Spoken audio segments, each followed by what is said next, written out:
If your bank account is empty, but your life feels slightly less miserable for about 20 minutes, you might not be buying happiness. You might be renting relief. And relief is expensive. That is the trap. Because most people do not overspend because they are stupid. They overspend because they are tired, stressed, bored, lonely, overworked, overstimulated. And the modern economy has figured out how to sell a tiny escape button for every bad feeling you have. Hungry and exhausted, order food, anxious, buy something, bored, open an app, stressed, upgrade your life, had a bad day, you deserve it.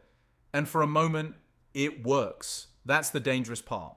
The spending gives you relief, not happiness. Relief. And relief feels powerful because it arrives fast. One click, one swipe, one delivery, one package, one little dopamine hit. The problem is that relief disappears quickly, but the cost stays. That is how people get stuck. They are not buying a better life. They are buying short breaks from a life that keeps exhausting them. And then the bill comes back. So they buy relief again and again and again. That is the loop. It does not feel like financial sabotage. It feels like survival. And that's why it is so hard to stop. Because when you are tired enough, expensive decisions start sounding reasonable. A delivery order is not just food. It is escape from cooking. An Uber is not just transport. It is escape from effort. A random purchase is not just stuff. It is escape from how your day felt. A nicer apartment is not just housing. It is escape from the feeling that your life is behind. A vacation you cannot really afford is not just travel. It is escape from the life you need a vacation from. That is the brutal part. A lot of spending is not about the thing.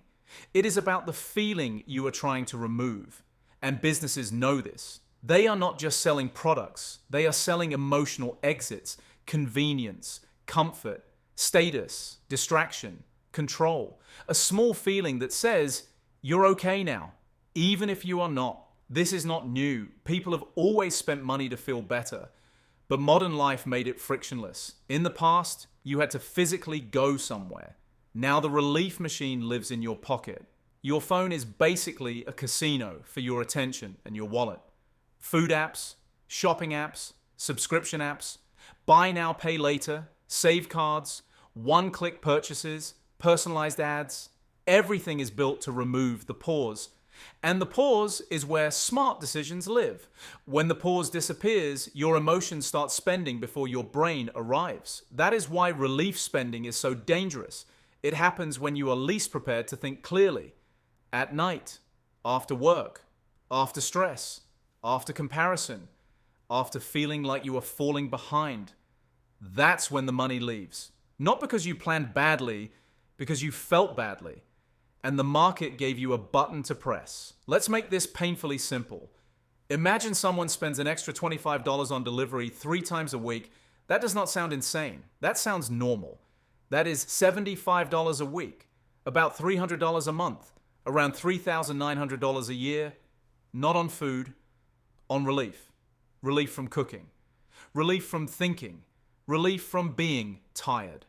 Now add a few subscriptions, another $50 a month. That is $600 a year. Add impulse shopping, maybe $100 a month. That is $1,200 a year.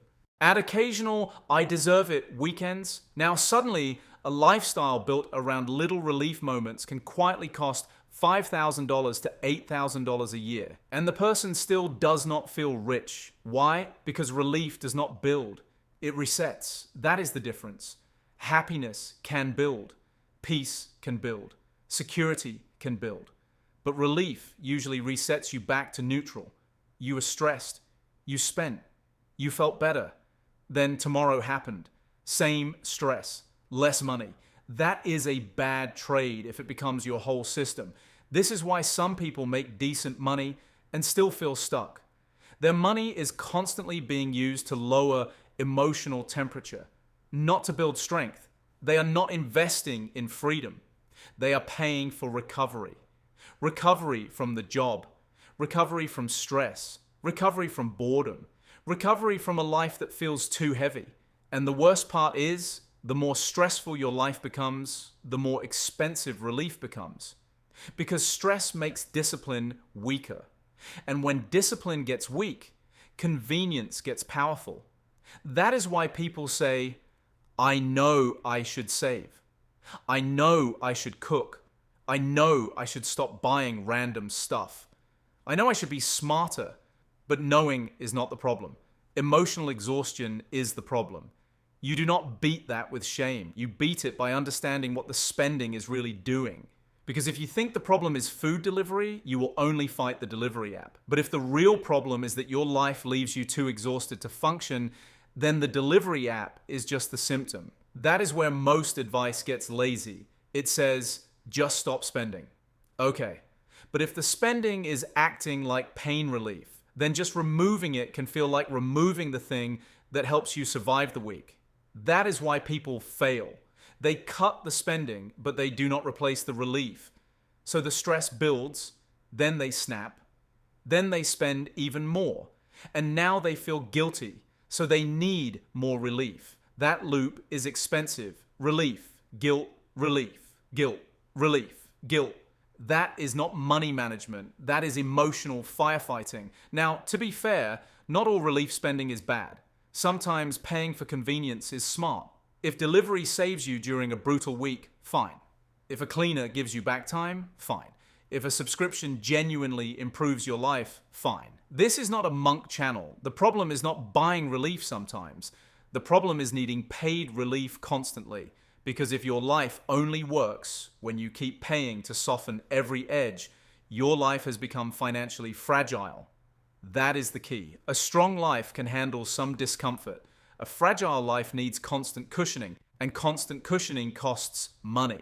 That is why relief is expensive. Not just because of the price tag, because it trains your life to require payment every time reality feels uncomfortable. That is dangerous, because money should not only make your present easier, it should make your future stronger. Emergency fund, lower debt, more margin, investments, options, freedom. Those things create deeper relief, slower relief, boring relief, but real relief, the kind that does not disappear 20 minutes after the package arrives. Think about it. What gives more peace? Another impulse purchase? Or knowing a surprise bill will not destroy you? What feels better long term? Another expensive weekend? Or having enough margin to leave a job you hate? What creates real happiness? A few minutes of dopamine? Or a life that is no longer one accident away from panic? That is the difference. Cheap relief feels good now. Real relief feels good later, and wealthy people understand this better than most, not because they never spend, but because they do not confuse emotional relief with financial progress.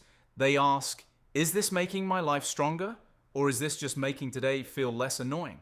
That question is powerful, because sometimes the answer is, yes, this genuinely helps me. Great. Other times the answer is, no, I am just buying a small escape from a bigger problem. That is where the money leaks. And once you see it, you cannot unsee it. The food order is not always about food. The shopping cart is not always about stuff. The upgrade is not always about quality. The subscription is not always about value. Sometimes it is just relief wearing a receipt. So what should you actually do? First, do not start by attacking every purchase. Start by identifying your relief triggers. When do you spend the most? After work? Late at night? When you feel behind? When you are bored? When you compare yourself to others? When you feel like you deserve something? That pattern matters, because the trigger is usually more important than the purchase. Second, separate real happiness from quick relief. Real happiness usually still feels good tomorrow. Quick relief usually leaves you with less money and the same problem. That is a simple test. Will this still feel worth it tomorrow? Will it make my life stronger? Or am I just trying to stop feeling something right now? Third, replace paid relief with cheaper recovery. Walk, cook something simple, call someone, sleep, train, clean your space, turn your phone off.